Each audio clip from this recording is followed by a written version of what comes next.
विद्यार्थी मित्रांनो, आपण तृतीय वर्ष कला शाखेतील अभ्यासपत्रिका 5 भारतीय साहित्यशास्त्र या साहित्यशास्त्राचा विचार करत असताना आपण अलंकार विचार हा साहित्यशास्त्रामधला जो एक सिद्धांत आहे त्या सिद्धांताची चर्चा आपण गेल्या तासापासून करत आहोत। मित्रहो, भारतीय साहित्यशास्त्रामध्ये अलंकार ही एक संकल्पना फार महत्त्वाची मानली गेलेली आहे असं आपण गेल्या तासामध्ये म्हटलो। साहित्यातील अलंकार असं जेव्हा आपण म्हणतो तेव्हा शब्दाचं अर्थाचं या दोन्हीचंही सौंदर्य वाढविणारी अनुप्रास, उपमा, उत्प्रेक्षा विशिष्ट अशा प्रकारची शब्दार्थ योजना यांना अलंकार या नावानं ओळखलं जातं। अलंकार हे शब्दांचे आणि अर्थाचे असतात आणि हे अलंकार निर्माण होत असताना अनुप्रास, उपमा, उत्प्रेक्षा या गोष्टींचा उपयोग केला जातो। यांनाही आपण एक प्रकारे अलंकारच म्हणतो आणि म्हणून या अर्थानं अलंकार ही संकल्पना ओळखली जाते। भारतीय साहित्यशास्त्राचा विचार करत असताना रस, गुण किंवा रीती ही सौंदर्यकारक असली तरी त्याहून अलंकार भिन्न आहेत असं प्राचीन भारतीय साहित्यशास्त्रकारांचं मत आहे। थोडक्यामध्ये चमत्कृतीजनक शब्दार्थ योजना म्हणजे अलंकार असं आपल्याला म्हणता येईल। मित्रो, शब्दार्थाच्या सौंदर्याचा प्रश्न मुख्यतः ललित साहित्य कृतीच्या संदर्भामध्ये येतो।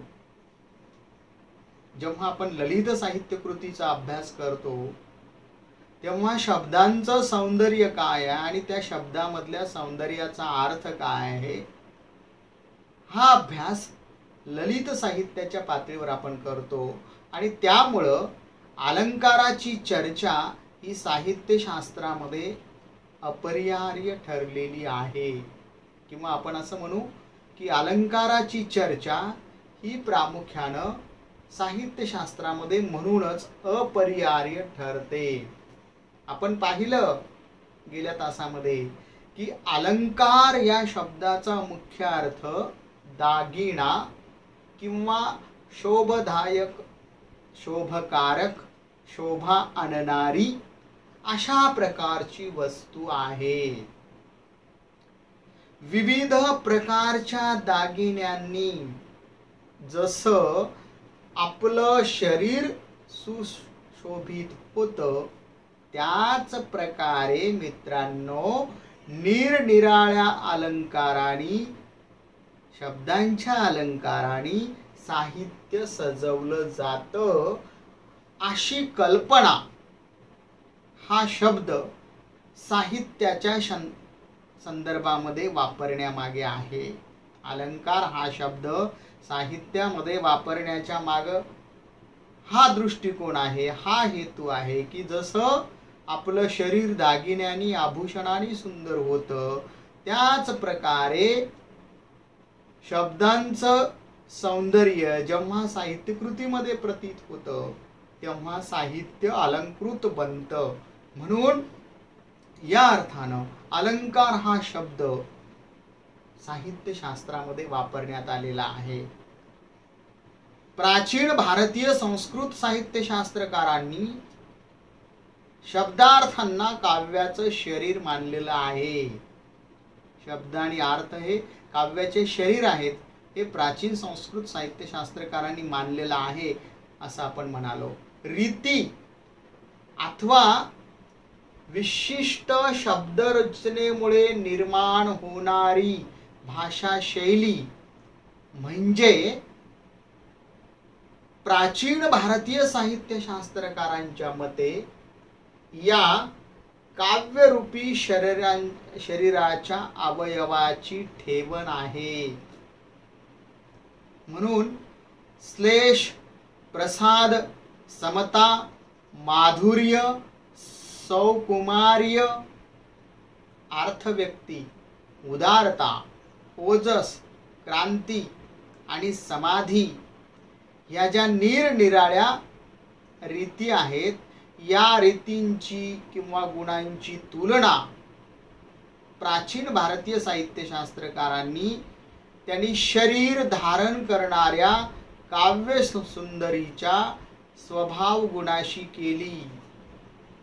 आणि अलंकार हे दागिन्याप्रमाणे काव्याच्या शरीराला कशी शोभा आणतात हे प्राचीन साहित्यशास्त्रकारांनी सांगितलं. रीती आणि गुण यांच्या माध्यमातून काव्याचं शरीर कसं सौंदर्यपूर्ण बनतं याच्या संदर्भामधली चर्चा प्राचीन काव्यशास्त्रकारांनी मित्रांनो केलेली आहे. आणि म्हणून शरीरावरील अलंकार आणि काव्य अलंकार या दोन्ही गोष्टींची तुलना आपण जरी करत असलो तरी काव्याच्या संदर्भामध्ये जेव्हा आपण शरीराच्या अलंकाराची तुलना करतो तेव्हा ते त्याच पद्धतीनं आपल्याला लक्षात घेता येत नाही. कारण शरीरावरचे अलंकार हे शरीराच्या वर असतात आणि काव्याचे अलंकार किंवा साहित्याचे अलंकार हे शब्दाच्या माध्यमातूनच प्रतीत होत असतात.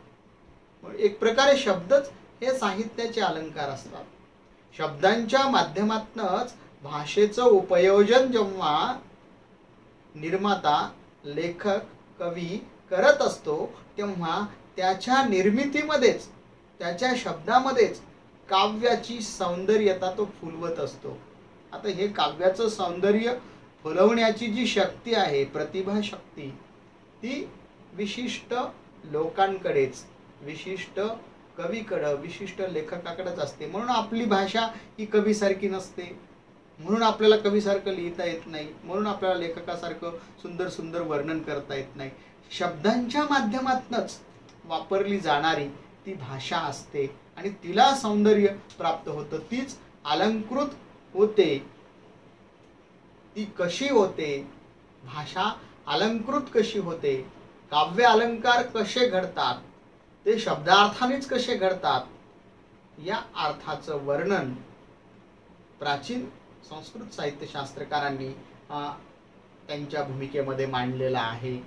अलंकारास काव्याचं विभ्रम, काव्य विभ्रम असंही म्हटलं गेलेलं आहे. म्हणजे हे काय, काव्याचे विभ्रम आहेत, काव्य विभ्रम असाही शब्दप्रयोग प्राचीन संस्कृत साहित्यशास्त्रकारांनी काव्याच्या अलंकाराच्या संदर्भामध्ये केलेला आहे. म्हणून त्यांनी अलंकारास काव्याचे विभ्रम म्हणावे असं आग्रहाने प्रतिपाद केलेलं आहे असं आपल्याला म्हणता येईल. अलंकार ही जी संकल्पना आहे, या अलंकाराचे प्रामुख्यानं आपल्याला माहित आहे की दोन प्रमुख प्रकार आहेत. म्हणजे आपण म्हणतो शब्द अलंकार आणि अर्थ अलंकार. पण आपण अभ्यासाच्या दृष्टीने जेव्हा अलंकार या शब्दाचा अर्थ लक्षात घेतो तेव्हा अलंकाराचे साहित्यशास्त्रीय भूमिकेमधनं निर्माण झालेले तीन प्रकार सांगितलेले आहेत.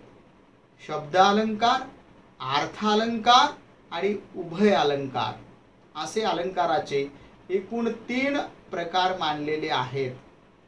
यामधील शब्द अलंकार हे विशिष्ट शब्द योजनेवर आधारलेले असतात. शब्द अलंकार हे विशिष्ट शब्द योजनेवर आधारलेले असतात, यांचा अर्थाशी संबंध नसतो. जसं की अनुप्रास आणि यमक, अनुप्रास अलंकार आणि यमक अलंकार हे 2 शब्द अलंकार आहेत. अनुप्रासामध्ये अनुप्रास अलंकारामध्ये काही विशिष्ट वर्णांची पुनरावृत्ती केली जाते आणि ती साधण्यासाठी विशिष्ट प्रकारचे शब्द वापरले जातात. जसं की भा. रा. तांबेंची ही कविता बघा. कडा कडा फोड नभ उढव उड मक्षिका, खडखड खडवी दिग्गजा तुडव रवी मालिका, मांड वादळ उथळ गिरी जशी मृतिका, खवळवी चहूकडे या समुद्रा. मित्रांनो, या कवितेमध्ये कडा कडा फोड नभ उडव उड मक्षिका, खडखड खडवी दिग्गजा तुडवी रवी मालिका, मांड वादळ उधळ गिरी जशी मृत्तिका, खवळवी चहूकडे या समुद्रा. मित्रांनो, या भा. रा. तांबेंच्या कवितेमध्ये ड या वर्णांची पुनरावृत्ती आपणाला होत असताना दिसते. अनुप्रासाचे छेकानुप्रास, वृत्त्यानुप्रास, लाटानुप्रास, श्रुत्यानुप्रास यासारखे प्रकार आहेत. अनुप्रास या अलंकाराचे छेकानुप्रास, वृत्त्यानुप्रास, लाटानुप्रास, श्रुत्यानुप्रास यासारखे प्रकार आहेत. किंवा एका किंवा अनेक वर्णांची पुनरावृत्ती करून ह्या त्या सर्व प्रकारातील समान दुवा आहे, त्याला आपण अनुप्रास असं म्हणतो. अनुप्रास हा शब्द अलंकार असला तरी उत्तम काव्यामध्ये तो अर्थ पूर्ण होऊ शकतो. वरील ओळीमध्ये ड या वर्णाच्या पुनरावृत्तीतून तांडव नृत्याचा आभास निर्माण केला गेलेला आहे आणि कवितेच्या आशयाला तो पूरक अशा प्रकारचा ठरलेला आहे. केवळ शब्द चमत्कृतीसाठी जेव्हा अनुप्रासाचा वापर करण्यात येतो, म्हणजे जेव्हा केवळ शब्द चमत्कृती साधवायची आहे म्हणूनच कवी अनुप्रासाची जेव्हा उपयोजना करतो, तेव्हा त्यातील निरकार्थता आपल्याला प्रकर्षाने जाणवते. बघा मित्रांनो, वंशी नाद नटी तिला कटी तटी, खोऊनी पोटी पटी, कक्षे वामुपटी, श्वशृंग निकटी, वेताटिही गोमटी, जेवी निरतटी, तरु तळवटी, श्री श्याम देही उटी, दाटी योम्यो घटी, सुरा सुखलुटी, घेती जटी धुरजटी.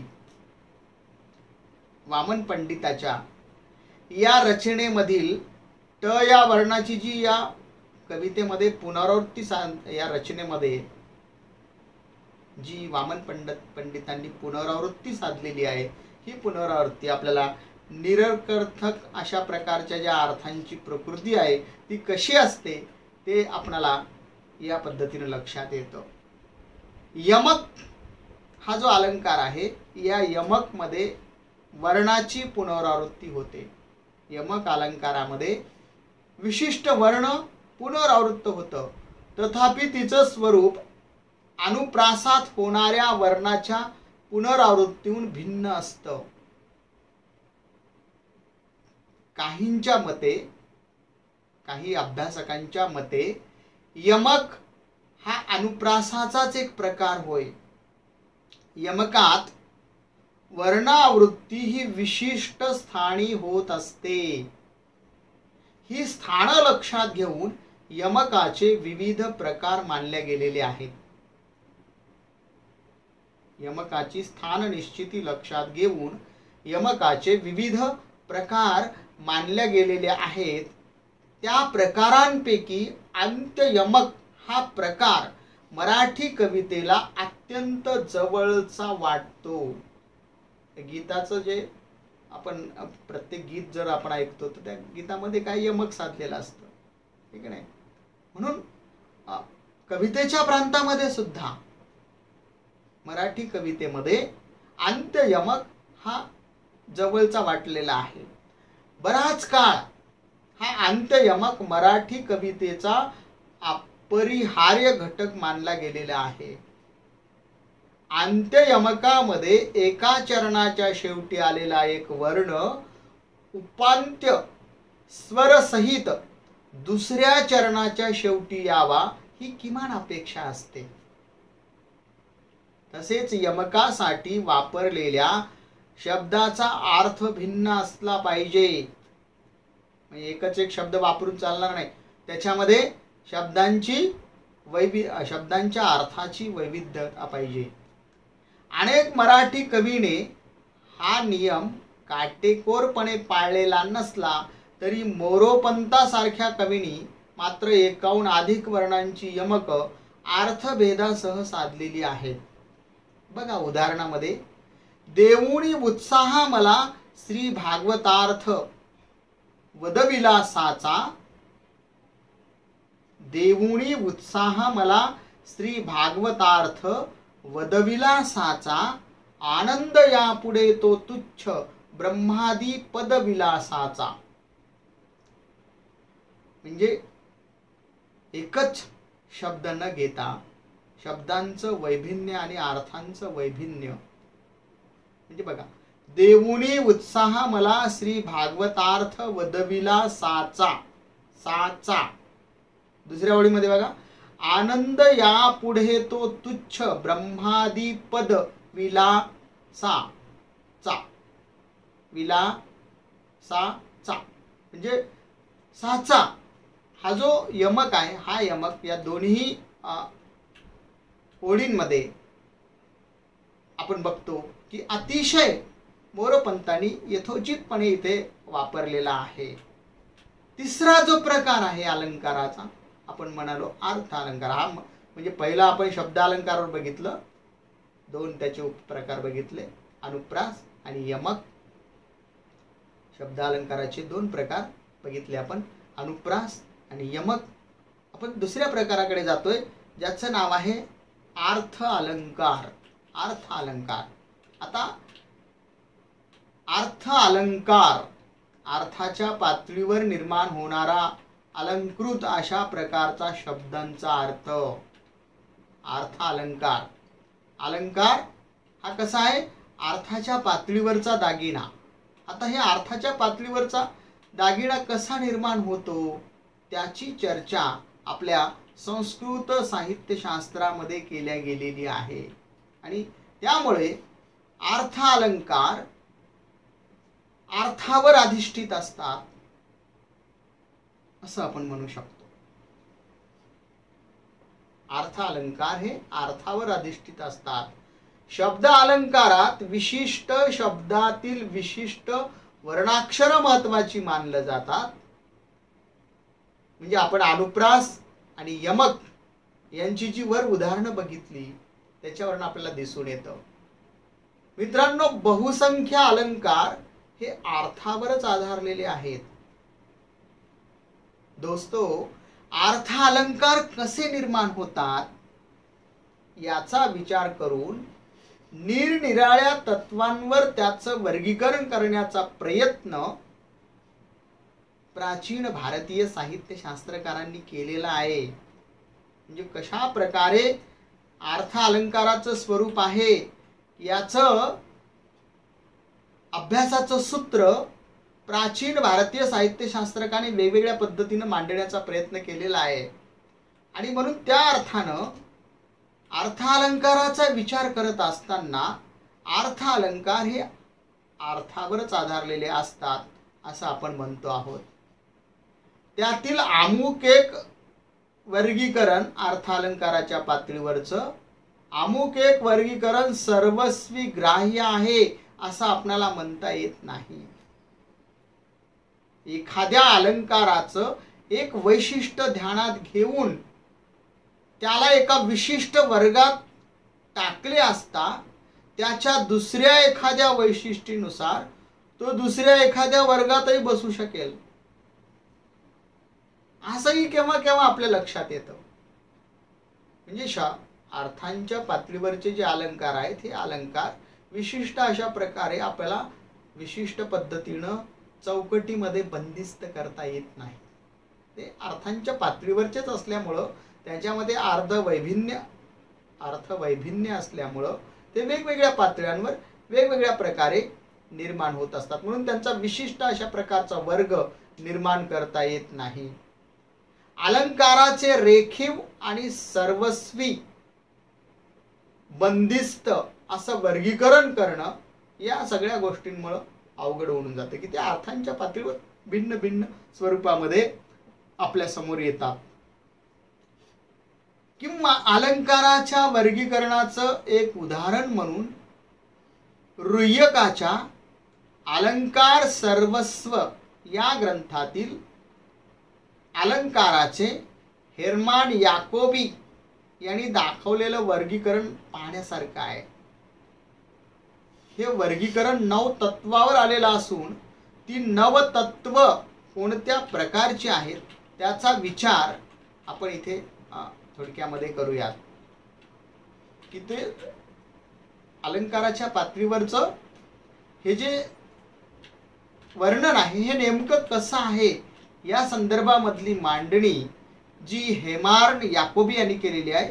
त्याच्यामध्ये त्यांनी सादृश्य, गम्यत्व, विरोध, शृंखलाबंधत्व, तर्कन्याय मूलतत्व, वाक्यन्याय मूलतत्व, लोकन्याय मूलतत्व, गुढार्थ प्रतीती, रसाश्रय या पद्धतीनं याचं वर्गीकरण केलेलं आहे. आणि या प्रत्येकाचं वेगवेगळ्या पद्धतीनं अर्थांच्या पातळीवरचं विवेचन त्यांनी मांडलेलं आहे. आपल्याला त्याच्या तितक्या खोलामध्ये जायचं नाही आहे, त्यामुळं आपण तिकडे जाऊ नये.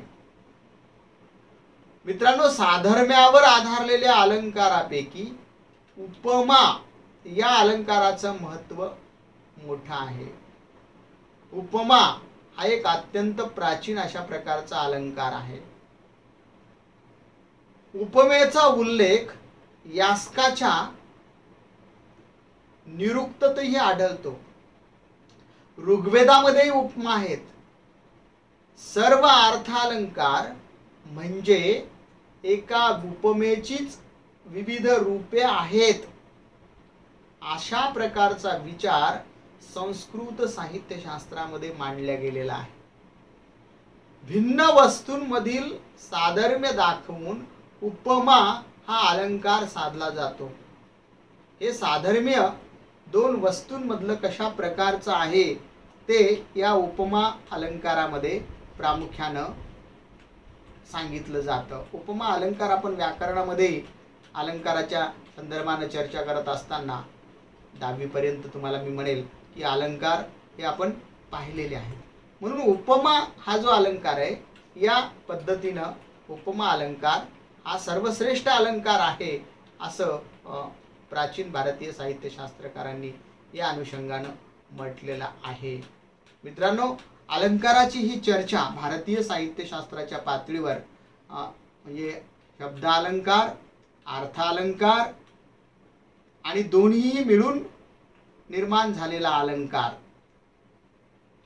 या अर्थाने आपण अलंकार ही चर्चा या ठिकाणी करतो आहोत. संस्कृत साहित्यशास्त्रामध्ये अलंकार ही चर्चा कशी मांडल्या गेलेली आहे त्याचा अभ्यास आपण येणाऱ्या व्हिडिओमध्ये पुन्हा विस्तारानं करूयात.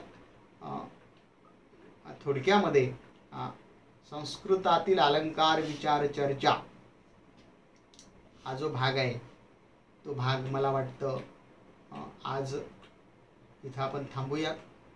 याचा जो पुढचा भाग आहे तो आपण उद्याच्या तासामध्ये बघूयात की प्राचीन भारतीय साहित्यशास्त्रकारांनी जो अलंकार विचार मांडलेला आहे तो नेमका कसा आहे. अलंकाराचे प्रकाराच्या अनुषंगाने आपण आज चर्चा केली की अलंकार हे प्रामुख्याने 3 प्रकारचे आहेत. शब्द अलंकार, अर्थ अलंकार आणि उभय अलंकार. शब्दांच्या पातळीवर असलेला अलंकार त्याला म्हणू आपण शब्द अलंकार थोडक्यामध्ये साध्या भाषेमध्ये. अर्थांच्या पातळीवर असलेला अलंकार त्याला म्हणू आपण अर्थ अलंकार. आणि शब्द आणि अर्थ या दोहोतूनही निर्माण होणारा अलंकार त्याला म्हणू आपण उभय अलंकार साध्या शब्दामध्ये. तर याची चर्चा आपण येणाऱ्या व्हिडिओमध्ये करूयात. येणाऱ्या व्हिडिओमध्ये आपण प्रत्यक्ष प्राचीन भारतीय साहित्यशास्त्रकारांनी अलंकाराच्या संदर्भामध्ये काय काय मांडणी केलेली आहे त्याची चर्चा आपण येणाऱ्या व्हिडिओमध्ये करू.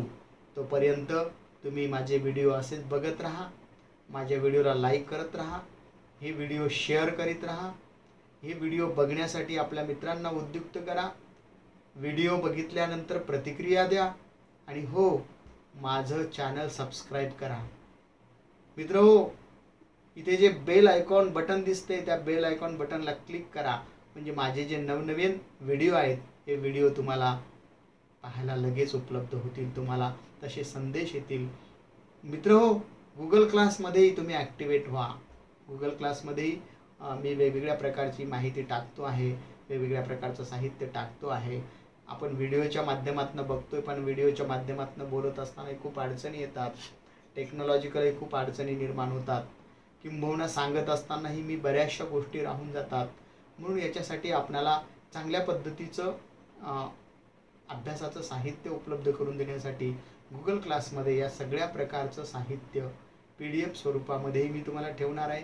काही लिंक्स, या संदर्भामधल्या काही व्हिडिओ लिंक्स मी तुम्हाला या अभ्यासक्रमाच्या संदर्भामधल्याही देणार आहे.